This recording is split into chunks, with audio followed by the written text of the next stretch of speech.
Bapak Yusuf menemukan.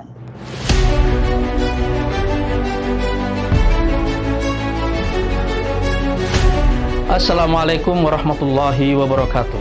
Selamat datang di Partai Gelombang Rakyat Indonesia. Partai ini ditakdirkan lahir di tengah krisis global berlarut akibat pandemi COVID-19.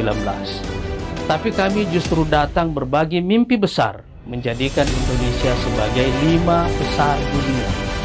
Itu adalah perwujudan dari amanat para pendiri bangsa untuk ikut serta melaksanakan ketertiban dunia. Kami yakin mimpi besar itu akan menjadi sumber energi kolektif kita sebagai bangsa untuk mengejar ketertinggalan dan menutup jurang yang menganga lebar antara potensi yang sangat besar dengan pencapaian yang sangat kecil. Langit kita terlalu tinggi, tapi kita terbang terlalu rendah. Berapa jarak antara mimpi besar itu dengan realitas kita hari ini? Untuk menempuh jarak itulah, kita harus merumuskan arah baru Indonesia sebagai peta jalan masa depan, mengkonsolidasi seluruh potensi kita dalam semangat kolaborasi, dan meledakkan kemampuan inovasi kita untuk menemukan terobosan-terobosan besar baru.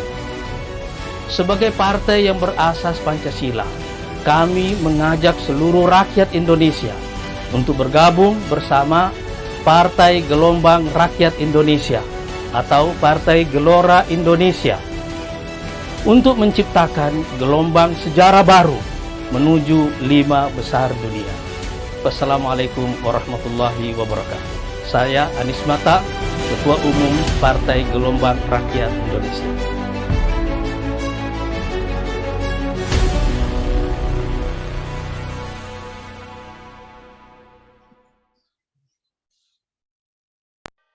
Halo, Assalamualaikum. Saya Wulan. Saya adalah Ketua Bidang UMKM dan Ekonomi Keluarga DPN Partai Gelora. UMKM Partai Gelora ini mempunyai program yang kita sebut sebagai Yespreneur. Kalau UMKM kamu mau naik kelas, jangan lupa gabung ke Yespreneur. Kami yakin dan berharap Yespreneur akan bisa menjadi wadah UMKM yang besar dan bisa berguna bagi Indonesia, dimulai dari strata yang paling kecil, yaitu di keluarga.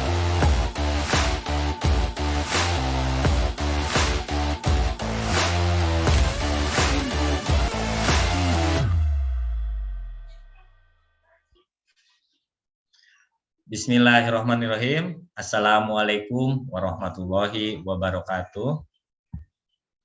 Kembali lagi dengan acara Cuan Chattingan Usaha untuk Naik Kelas. Bersama saya Yusuf Fahrizal Panudin. Tentunya acara ini digagas oleh Yespreneur dan juga Bidang UMKM Ekonomi Keluarga DPN Partai Gelombang Rakyat Indonesia. Pada kesempatan kali ini kita akan membahas marketing dan keamanan dalam berusaha yang insya Allah akan disampaikan oleh Dr. Anda Atfiah El Jamjami MM. Beliau ini merupakan founder dari Jamjam Group. Sebelum ke pembahasan, saya sapa dulu kepada narsum. Assalamualaikum Bu Jamjami. Waalaikumsalam warahmatullahi wabarakatuh. Apa kabar? Halo, Assalamualaikum. Lagi di perjalanan ya, Bu ya? Iya, saya lagi di perjalanan. Ya, luar biasa nih. Mau kemana, Bu? Mau ke Juanda ini. Mau ke Juanda. Mau ke bandara berarti ya? Ya, bandara. Luar biasa nih. Dalam perjalanan masih bersedia untuk jadi narsum kita nih. Oke Bu, mungkin saya akan menyapa dulu motivator speaker kita, yaitu Coach Wulan atau Ibu Sri Wulandari. Beliau ini merupakan CEO dari HR Academy dan juga Ketua Bidang UMKM Ekonomi Keluarga DPN Partai Gelora dan juga penggagas Yespreneur. Assalamualaikum Coach. Ya, waalaikumsalam. Oke, apa kabar Coach? Baik, alhamdulillah Kang Yusuf, terima kasih banyak. Alhamdulillah ya. Ya.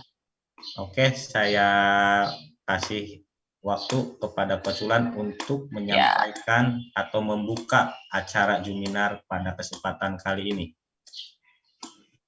Ya, Assalamualaikum warahmatullahi wabarakatuh buat semua Waalaikumsalam warahmatullahi wabarakatuh. teman-teman yang hadir, buat Kang Yusuf, juga buat Narsum ini, Bu Afi ya? Panggilnya apa sih Bu? Bu Afi. Terima kasih sudah bersedia menjadi narsum di Yespreneur ini yang judulnya nih marketing dan keamanan. Nah, ini saya penasaran juga nih, kira-kira nanti Ibu Afi ini mau menjelaskannya seperti apa buat para pelaku usaha. Nah, buat teman-teman yang nanti ingin menambah wawasan, kalau belum bisa hadir pada saat webinar hari ini, mungkin juga bisa lihat di nanti di saluran TV Gelora ya, dalam channel Cuan You yang selalu membahas pelatihan-pelatihan dan bimbingan untuk UMKM. Nah, saya rasa ini program yang sangat baik apabila kita tekunin ya dari berbagai macam sumber ilmu yang dapat, terus kita yakini, kita tekunin, dan kita jalankan. Yang penting dijalankan nih kalau udah dapet ilmu. Ya nggak, Kang Yusuf? Ya, betul. Nah, terima kasih banget buat Bu Afi. Ya, mudah-mudahan ini nanti bisa menjadi manfaat buat semua teman-teman Yespreneur, khususnya para pelaku UMKM yang ada di bawah binaan Yespreneur dan Partai Gelora. Terima kasih, silakan Kang Yusuf untuk segera dimulai. Oke, terima kasih Coach Ulan atas kata-kata pembukanya. Saya ucapkan juga terima kasih nih sama teman-teman yang sudah hadir pada Juminar kali ini. Dan tak lupa pula, seperti yang Coach Ulan tadi sampaikan, acara ini nanti akan tayang di Gelora TV, dan untuk rekan-rekan dan teman-teman UMKM yang hadir ataupun yang nanti akan nonton, jangan lupa subscribe channel Gelora TV. Oke, kita langsung aja ke materi. Waktu dan tempat saya persilahkan kepada Bu Afi.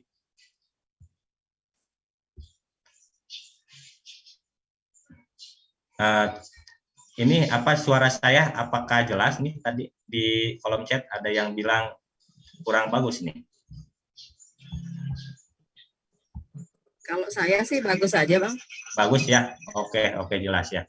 Oke, waktu dan tempat kepada Bu Afi saya persilahkan. Ya. Assalamualaikum warahmatullahi wabarakatuh. Waalaikumsalam warahmatullahi wabarakatuh. Semua Ham Swastiastu, Namo Buddhaya, Salam kebajikan, Rahayu untuk semua teman. Saya mohon maaf saya muncul sambil mobil karena sebetulnya sudah saya jadwalkan di rumah, tetapi ada sesuatu pagi-pagi ada kabar saya harus di bandara, sehingga saya ya mau nggak mau harus di bandara. Ya, saya kira langsung aja ke materi. Saya di Malang dan saya juga HRA, mentor HRA.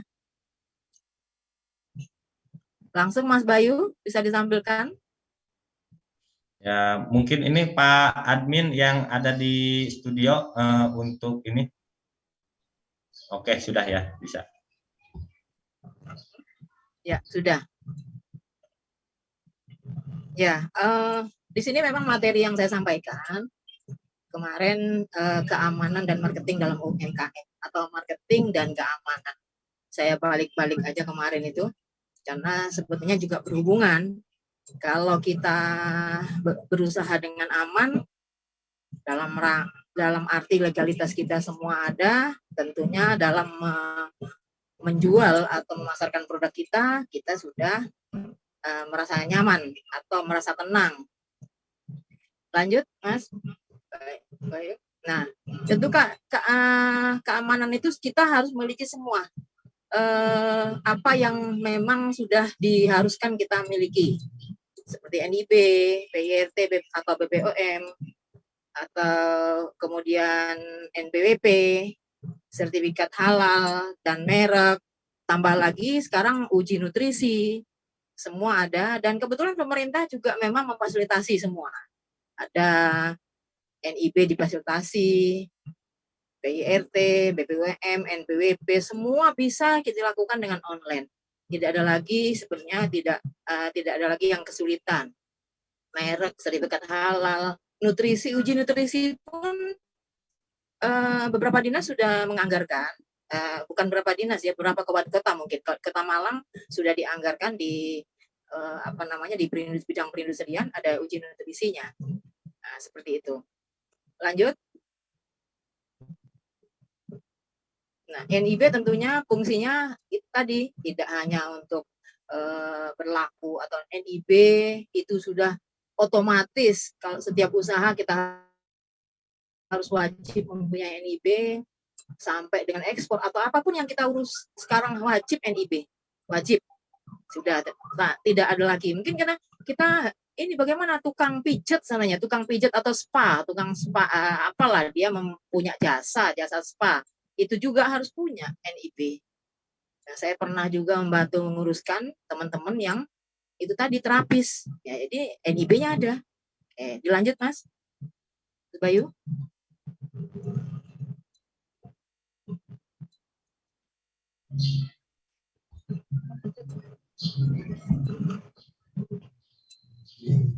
PRT. Kemudian PRT.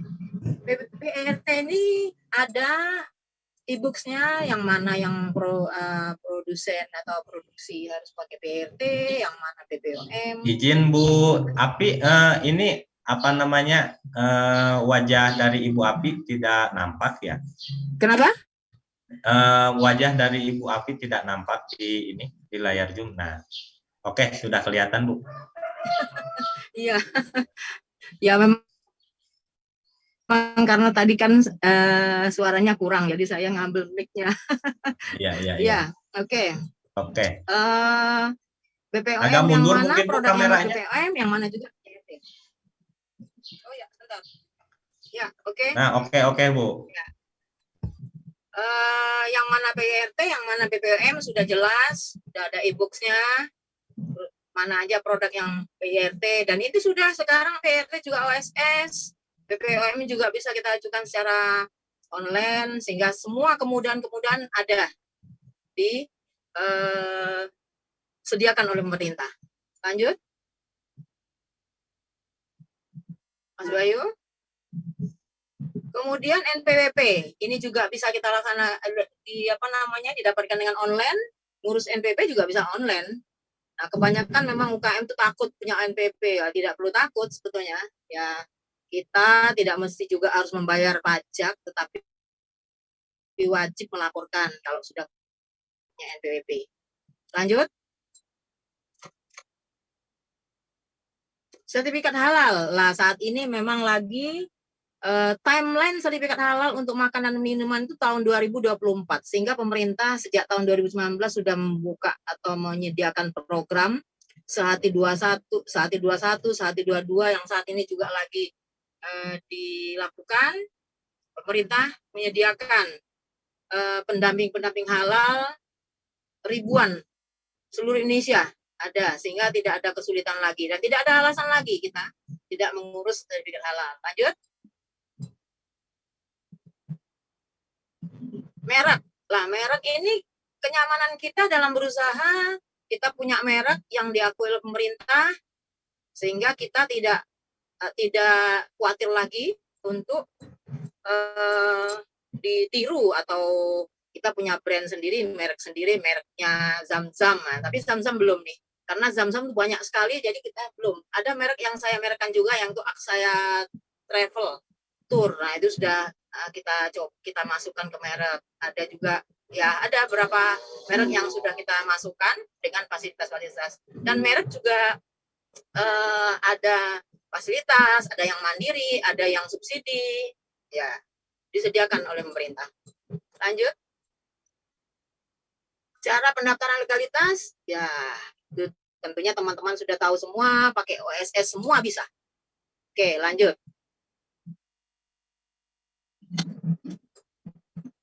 Ya, pengertian strategi pemasaran. Nah, ini kita masuk pada yang marketing. Tadi dalam berusaha kita harus memiliki itu biar aman, semua ada, mau masuk ke supermarket, ditanyakan PRT, BPOM, ada semua. Jadi kita sudah aman kalau kita sudah memiliki semua. Kemudian tinggal kita memikirkan bagaimana caranya memasarkan. Strategi marketing atau strategi pemasaran merupakan kegiatan yang dilakukan untuk memperkenalkan produk ke target pasar yang lebih luas. Jadi kita punya target pasar yang lebih luas, tentunya strategi kita siapkan. Strateginya seperti apa, masuk di pasar mana, apa yang kita tuju, siapa yang kita minta untuk membeli produk kita. Lanjut. 8 langkah strategi pemasaran untuk UMKM. Lanjut Mas. 1, buat produk yang unik. Nah, unik ini dalam arti kalau kita bisa, ya seperti banyak dilakukan teman-teman sekarang itu mungkin dengan desain yang unik, nama yang unik, ya bisa saja bermacam-macam mereka membuat sesuatu yang unik. Jadi kalau memang produk yang unik, pasti kita berharap untuk memiliki keunggulan dan cenderung menarik perhatian. Perhatian, kok gitu ya? Nah, pasti ditanya, kok coba sih? Kita mencoba, konsumen kemudian akan mencoba karena unik, dilihat unik. Lanjut. Contoh produk yang unik. Lah, ini kita contohkan. Nah, jadi berapa produk yang unik kita lihat, banyak sih berapa produk yang unik kita lihat. Lanjut. Nah, menjadi networker. Jadi contoh strategi pemasaran untuk UMKM berikutnya adalah dengan menjadi networker. Seseorang yang memiliki jaringan yang luas, sifat optimis dalam menjalankan bisnisnya. Jadi luas jaringannya. Dan ibu-ibu kayaknya sudah banyak dengan WA ini kan, dengan WA, dengan Instagram, dengan Facebook, dengan macam-macam lah, dengan arisan, dengan kumpulan-kumpulan, itu udah luas pemasarannya sebetulnya. Tinggal mungkin belum maksimal, belum dimaksimalkan. Kadang saya lihat teman-teman datang berkumpul juga tidak membawa produknya, tidak memasarkan produknya, lupa. Jadi yang ceritakan lain hal tapi lupa dengan produknya sendiri. Nah, lanjut. Ketiga, yaitu tentukan STP. STP itu segmen target, tadi yang saya sampaikan siapa yang akan kita tuju, targetnya bagaimana, positionnya seperti apa. Nah, itu yang kita harapkan, kita siapkan sebelum kita masuk pasar. Kita harapkan dengan begitu kan kita, oh ini produk saya ini akan saya masukkan ke segmen pasar seperti apa? Untuk karyawan, untuk anak sekolah, atau untuk ibu rumah tangga, target pasarnya seperti apa, masuk ke pasar itu, kemudian position yang akan kita harapkan kita siapkan seperti apa. Ya, kita lanjut lagi. Memanfaatkan e-commerce. Nah, ini tentunya saat ini juga sudah di mana-mana ya dengan e-commerce ini, pemasaran produk dengan e-commerce memberikan manfaat bagi perusahaan, yaitu murah, terus efisien, nah, kemudian memiliki akses yang tanpa batas, kemudian memperpendek jarak, itu ya, kita lakukan e-commerce dan sekarang akan masuk. Dan banyak juga sudah dilakukan pelatihan-pelatihan untuk e-commerce ini. Kelima, lanjut. Nah, buat iklan. Nah, iklan ini memang kita buat untuk menginformasikan tentang produk kita, iklan. Nah, modelnya tentunya disesuaikan. Kalau kita masuk di pasar tulis WA bisa, atau kita buat stiker seperti apa. Jadi sesuaikan juga dengan segmen pasar yang akan kita tuju. Kalau anak sekolah mungkin kita siapkan dengan foto gambar-gambar sekolah. Nah, seperti itu, disesuaikan dengan segmen pasar yang akan kita tuju. Lanjut. Udah deket. Buat promo yang menarik. Jadi tentunya promonya harus menarik. Andai kata ada permen, kita buat permen tuh bagaimana sih yang menarik?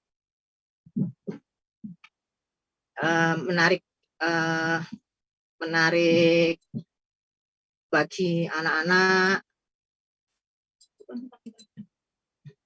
bagi anak-anak sekolah, bagaimana SD itu bagaimana yang menarik. Nah, seperti itulah. Mudahnya, gambarnya promo yang menarik, mudahnya seperti itu. Ya. Kita lanjutkan yang ketujuh. Berikan servis terbaik untuk pelanggan. Ya, jadi servis biasanya kita sebelum kita sampaikan ke produsen barang kita seperti apa, kita sampaikan peranya servisnya seperti apa. Seperti apa servisnya, kemudian nanti pada waktu pengantaran bagaimana, setelah itu apakah mungkin kita perlu menanyakan bagaimana rasanya ya. Nah, itu seperti itu. Jadi servis itu tidak juga selesai diantarkan kemudian kita selesaikan saja, bisa juga kita berkomunikasi dengan servis. Servisnya adalah kita menanyakan bagaimana ya, kurang apa ya produk kami, mungkin kurang ini, kurang itulah. Itu termasuk juga kita menyampaikan bahwa satu servis terbaik untuk pelanggan, karena kita tetap berkomunikasi dengan dia.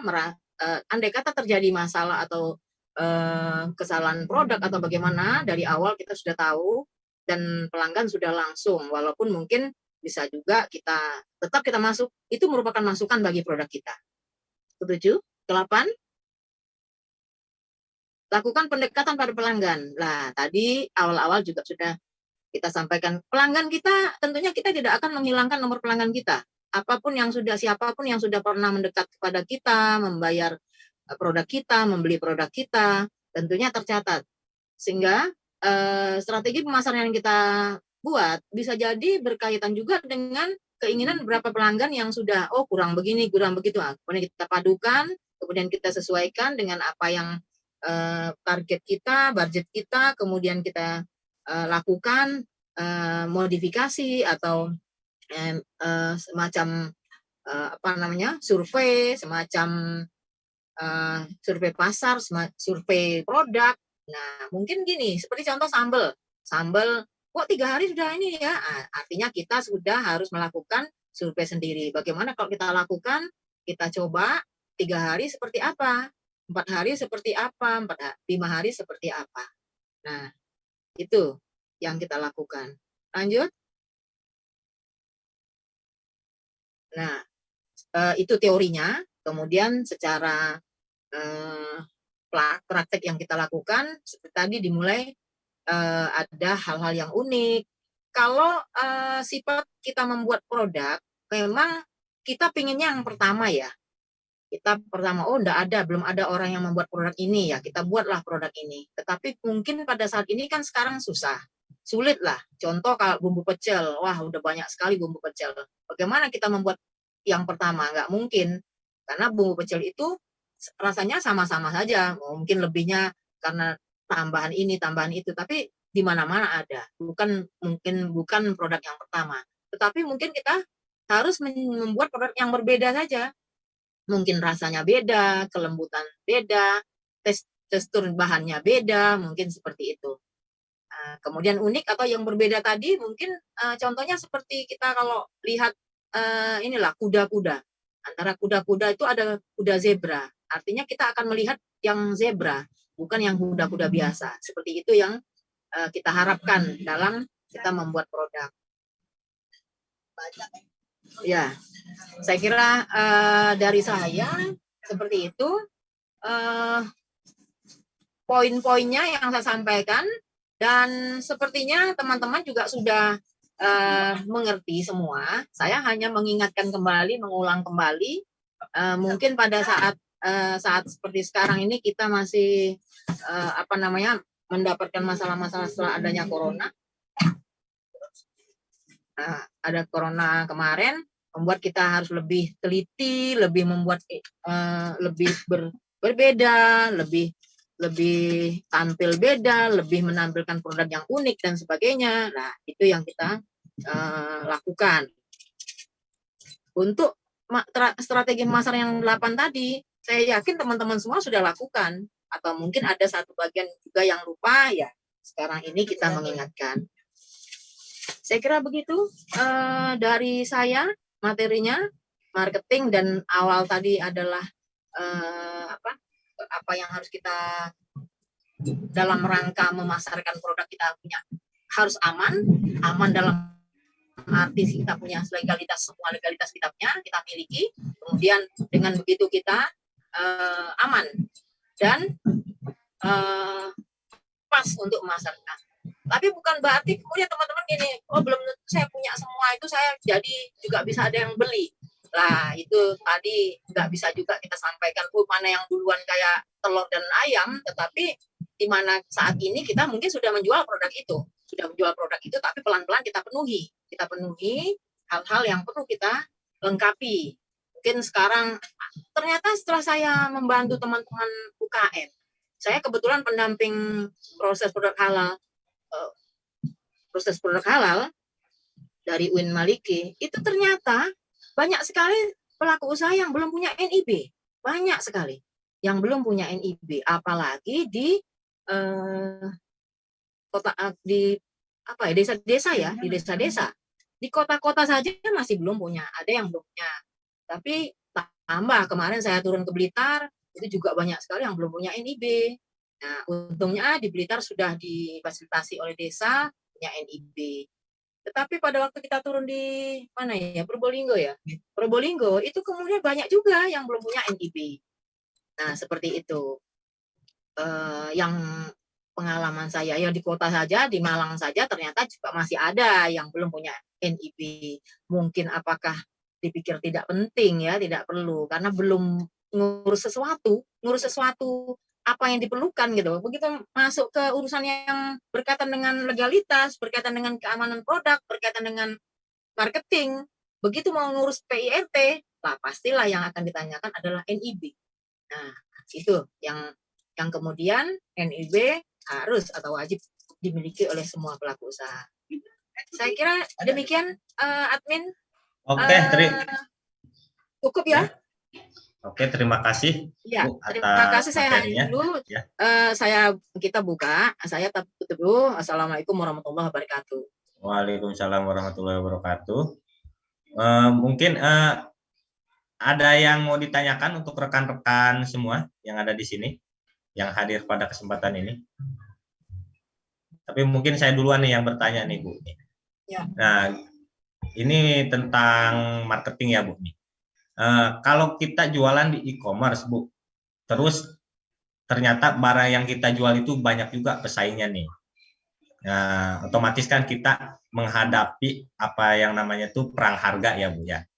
Nah, untuk strateginya itu seperti apa untuk kejadian yang seperti itu? Strategi pemasaran yang bagus di e-commerce ketika orang lain juga banyak yang menjual, apalagi ada dari pesaing kita itu yang mungkin bisa dikategorikan modalnya unlimited begitu. Main perang-perang harga begitu, Bu. Bagaimana nih solusinya, Bu? Kalau saya katakan, saya kebetulan juga merasakan hal itu. Jadi karena saya juga pelaku, jadi juga merasakan apa yang dirasakan oleh UKM yang ada. Persaingan harga itu memang tiap hari tambah tinggi, tambah kuat ya.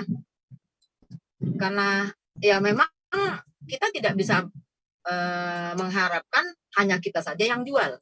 Contohlah tadi saya sampaikan bubuk pecel, atau sekarang yang saya lakukan itu di travel, di mana persaingan kuat sekali. Travel itu kuat sekali karena banyak sekali dan mudah sekali.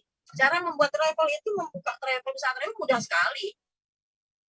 Sehingga yang perlu kita lakukan ya servis. Kita tambah dengan servis. Apa servisnya? Ya kita harus uji pasar. Apa yang harus kita lakukan? seperti itu. Memang kalau untuk membuat kita sendiri yang punya, ya nggak mungkin ya. Semua orang kan maunya membuat sesuatu hal yang unik. Juga kita sama membuat sesuatu yang unik. Sehingga kita memang harus betul-betul berpikir. Kita harus betul-betul harus mempunyai strategi pasar, punya uji pasar yang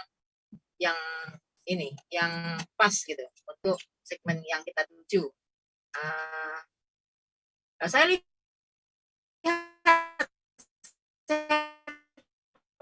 saya lihat di Pola Daya, dari Zamzam Kan Group itu memang banyak usahanya, ada travel, ada rumahan, ada residen, ada real estate lah ya, ada kuliner, ada fashion, ada itu, tapi kayak travel udah saya serahkan ke anak gitu ya. Dia membuat strategi pasar seperti apa dia udah lakukan. Tapi saya kadang memperhatikan juga, oh seperti ini persaingannya seperti itu.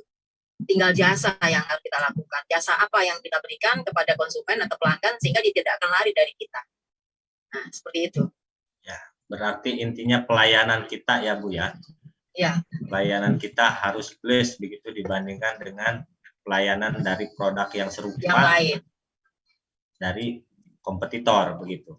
Ya. Mungkin rekan-rekan yang lain ada yang ditanyakan, dipersilahkan di kolom chat atau raise hand juga boleh.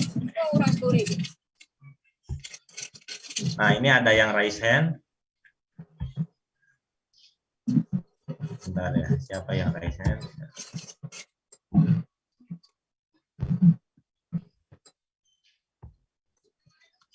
Mbak Ida itu raise hand. Oh, Mbak Ida ya. Ya, dipersilahkan kepada Mbak Ida. Ya. Assalamualaikum warahmatullahi wabarakatuh. Waalaikumsalam warahmatullahi wabarakatuh. Oke, bisa sambil beraktivitas. Iya. Baik, Bu Zam, saya ingin menanyakan kaitannya tadi yang pertama, kaitannya dengan NIB. Seingat saya dulu, saya pernah dibantu oleh Dinas Koperasi Bu Zam. Jadi kita bersama teman-teman. Namun sayangnya saya tidak memperoleh bukti print-printan. Ketika saya ingin mencoba ngeprint itu kok menjadi tidak bisa ya. Nah, pertanyaan saya apakah memang kalau sudah dibantu oleh dinas, kita secara pribadi tidak bisa lagi mengakses, sehingga apa harus mengulang solusinya. Kemudian masih terkait dengan NIB, karena dulu saya itu terkait dengan produksi, sekarang saya sebagaimana Bu Zam mencoba di bidang travel, kemudian juga mencoba properti tapi kaplingan, jadi untuk milik sendiri. Apakah juga NIB tersendirikah atau masih NIB yang lama? Itu yang pertama. Kemudian yang kedua terkait strategi marketing, saya pikir menarik tadi ada dibedakan segmen, target, dan positioning. Nah, sekarang saya fokus menggeluti terutama properti kaplingan tanah. Nah, mungkin Bu Zam juga bisa menjelaskan kaitannya dengan STP tadi. Terima kasih. Wassalamualaikum warahmatullahi wabarakatuh.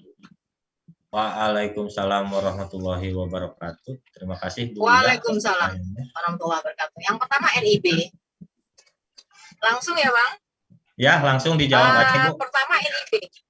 Ya, langsung pertama NIB. Jadi begini, memang kendalanya UKM kemarin karena mau cepet-cepetan punya NIB, dibantu dinas, sehingga lupa kalau dia harus pegang emailnya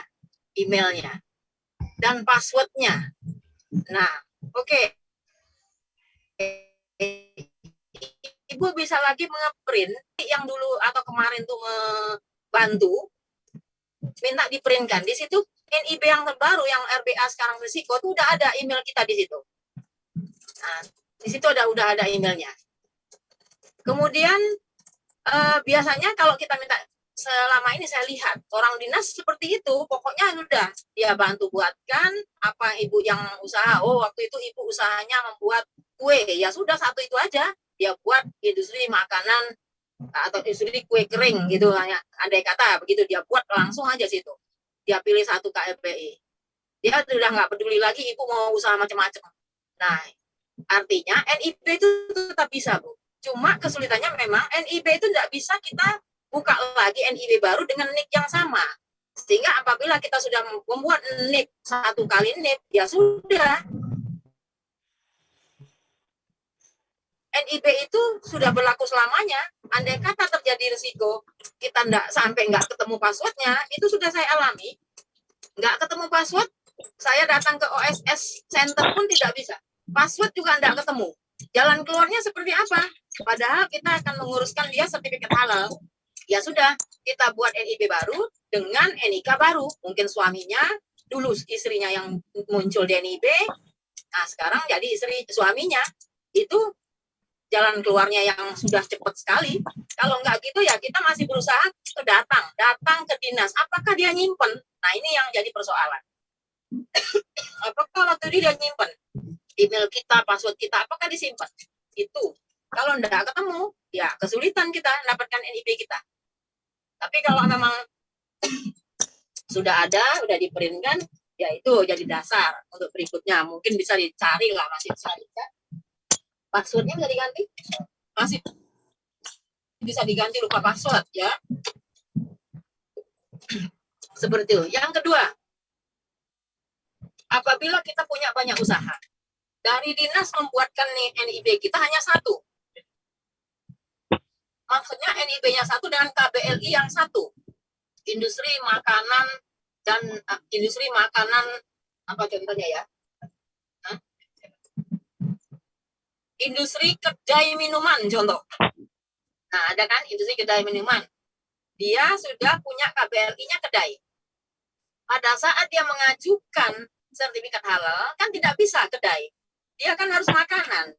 Dia harus memilih. Kebetulan dia buat boba, minuman boba. Artinya NIB-nya tadi itu dilakukan perubahan. Di dalam OSS sudah ada menu perubahan. Kita rubah.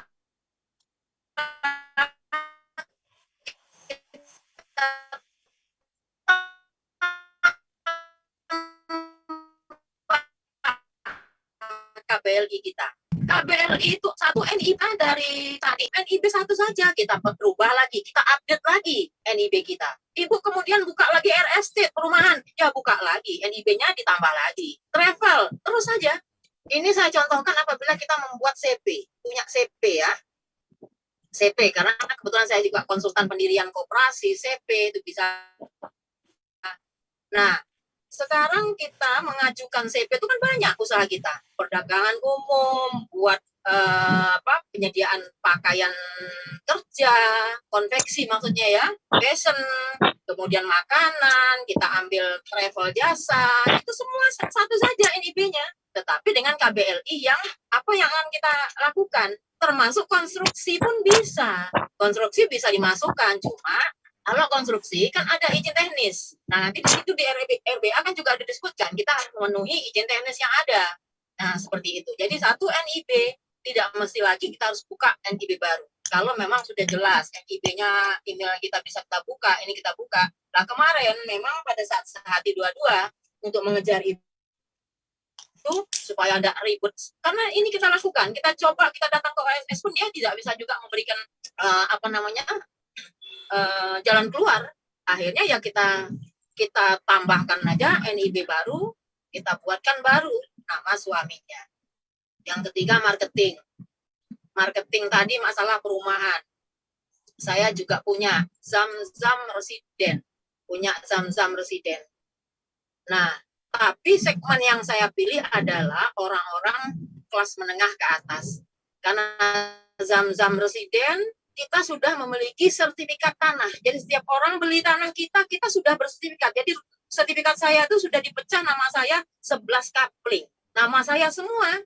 Sehingga orang beli itu segmennya sudah menengah ke atas. Mahal ya kaplingnya? Ya iya, mahal. Karena apa? Sudah sertifikat tanah. Nah, tapi kita juga sering melakukan. Saya pun udah kena.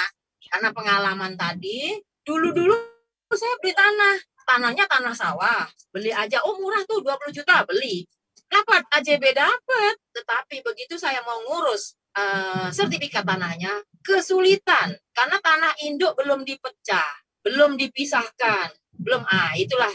Sehingga itu tadi, kembali ke segmen. Segmen mana yang akan Ibu tuju? Kalau segmen yang menengah ke atas baru lengkapi dengan segala fasilitas yang ada di segmen ke menengah. Kalau kita mau masuk ke segmen bawah, ya lengkapi aja yang ke bawah itu seperti apa. Nah, kan ibu kita yang tahu bagaimana. Oke, Bu Ida, terima kasih. Terima kasih. Untuk target sama positioning, Bu ya, mungkin bisa melengkapi. Untuk untuk position itu tadi sudah sampaikan juga, kita sampaikan. Kita mau setelah kita tentukan segmen, kita mau posisinya di mana. Kita berada di dalam real estate yang di real estate itu kan macam-macam ya. Kayak kita Ciputra udah kelasnya udah posisi seperti apa. Kita masih punya satu perumahan kayak saya kan Zam-Zam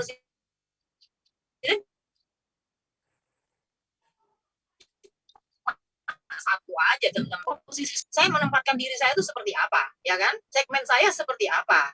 Target saya pun seperti apa? Target saya, yang penting ini nih. Target saya, perumahan saya ini ada fasilitasnya seperti ini. Nanti yang membeli adalah orang seperti ini. Itu target saya.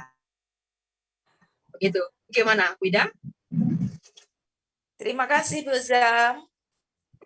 Terima kasih, Bu Ida. Saya tambahkan sedikit. Memang biasanya kita tuh gini, begitu kita tahu ada pasar, contoh nih, pada waktu corona kemarin kita membuat sesuatu barang yang tiba-tiba buat aja barang dan laku.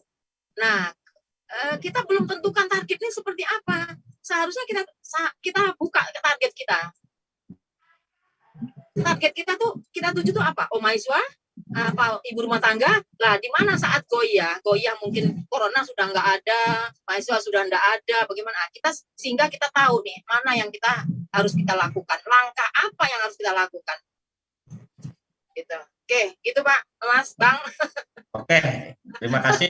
Ini masih ada satu pertanyaan ya, pertanyaan terakhir nih Ya. dari Pak Pian, Bali.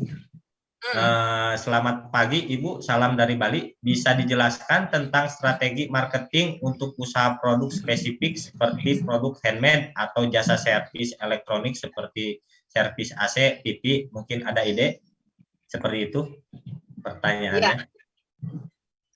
Saya juga punya usaha itu. Kebetulan ada saudara saya juga yang punya usaha itu, maksudnya servis barang-barang elektronik, AC, mesin cuci, kulkas dan sebagainya. Nah, memang di situ servis yang kita lakukan, ya kita harus, tadi kan sudah saya sampaikan, servis kita itu bisa sebelumnya, begitu dia telepon kita aktif, menghubungi, mendatangi, atau bagaimana, kemudian pas pertama pada waktu pelayanan kita mengerjakan dengan baik, dengan betul, istilahnya tidak neken harga. Nanti kita tuh kayak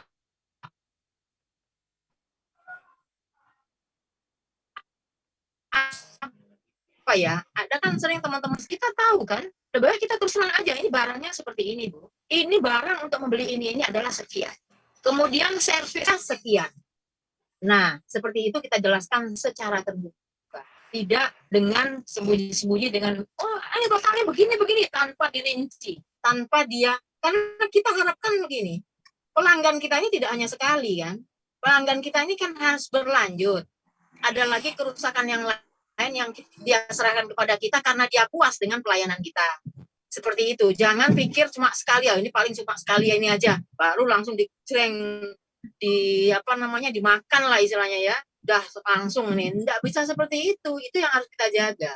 Servis itu istilahnya kayak tukang pijet lah, tukang pijet kalau orangnya senang pasti kan dia akan panggil lagi berikutnya. Nah kan seperti itu, sama dengan servis, begitu dia servis kulkas, wah ini bagus nih servis kulkas, ada barang-barangnya, TV rusak, bagaimana, bisa nggak betulkan TV? Nah berikutnya yang kita harapkan, berulangnya, order ulangannya itu yang kita harapkan, dan promosinya kemudian ke teman-temannya itu yang kita harapkan.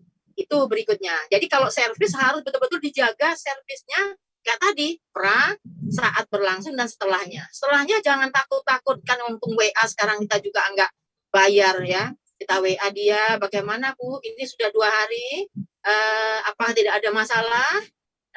Sudah 2 hari yang lalu saya servis, apa ini masalah? Oh, enggak ada. Oh ya sudah, kalau gitu saya tidak hubungi ibu lagi ya. Atau mungkin ibu ada lagi yang perlu saya perbaiki. Nah, jadi memang bermanis-manis lah kita, bukan bermanis dalam hati berpura-pura, tidak. Memang kita mengharapkan order berikutnya itu tadi dengan menghubungi dia setelah dari pasca pelayanan kita. Saya kira itu servis. Oke, terima kasih Bu. Mungkin pertanyaan pada kali ini cukup sampai di sini ya. Dan juga saya ucapkan terima kasih kepada para penanya. Langsung aja kita ke ini dulu, ke Coach Wulan untuk menanggapi atau memberi saran untuk kita semua. Kembali lagi kita ke Coach Wulan. Assalamualaikum Coach. Ya, waalaikumsalam Kang Yusuf, Bu Afi, terima kasih ya pemaparannya. Walaupun lagi sibuk nih ya menuju bandara, masih sempat memberikan pencerahan. Ya, menurut saya apa yang disampaikan Bu Afi sebenarnya ini menjadi pengingat bagi kita semua ya. Sebenarnya sudah dilakukan, cuma barangkali ada yang belum dilakukan, ya kita segera lakukan. Karena kayak ngurus-ngurus izin, UMKM itu kan sepertinya nggak penting, tapi itu adalah keamanan kalau tadi disampaikan oleh Bu Afi. Ya, setuju banget ya, karena kalau kita sudah punya izin legal, artinya kita berbisnis juga tenang gitu, karena dokumentasi kita legal. Ketika kita nanti dicek oleh badan yang berwenang, kita sudah ada hukumnya dan sebagainya. Oke, dari saya sih cukup sekian, Kang Yusuf, Bu Afi, terima kasih banyak. Silakan dilanjut dan jangan lupa nanti tonton full videonya di Gelora TV. Oke, terima kasih Coach Wulan, Bu Afi juga. Biarpun lagi sibuk ya, masih sempat memberikan ilmu untuk kita semua. Mungkin acara Zoom kita kali ini cukup sampai di sini ya. Tapi ada sepatah dua patah kata dari saya. Jangan takut dengan kegagalan ketika memulai sebuah usaha, karena kegagalan yang kita alami adalah bahan pembelajaran untuk kita perbaiki semua. Saya ucapkan terima kasih. Saya ucapkan terima kasih kepada teman-teman yang sudah hadir dan juga Bu Afi yang sudah memberikan ilmunya Minggu depan mah kepada kudu kita Teh semua. Ida, Kang Yusuf. Gimana Bu? Minggu depan Teh Ida. Minggu depan Teh Ida ya, siap, Ya, siap. dikondisikan. Ya. Terima kasih untuk semuanya. Semoga acara Zoom kita kali ini bisa menambah ilmu kewirausahaan kita. Akhirul kalam saya ucapkan Assalamualaikum warahmatullahi wabarakatuh. Waalaikumsalam warahmatullahi wabarakatuh. Halo, Assalamualaikum. Saya Wulan. Saya adalah Ketua Bidang UMKM dan Ekonomi Keluarga DPN Partai Gelora. UMKM Partai Gelora ini mempunyai program yang kita sebut sebagai Yespreneur. Kalau UMKM kamu mau naik kelas, jangan lupa gabung ke Yespreneur. Kami yakin dan berharap Yespreneur akan bisa menjadi wadah UMKM yang besar dan bisa berguna bagi Indonesia, dimulai dari strata yang paling kecil, yaitu di keluarga.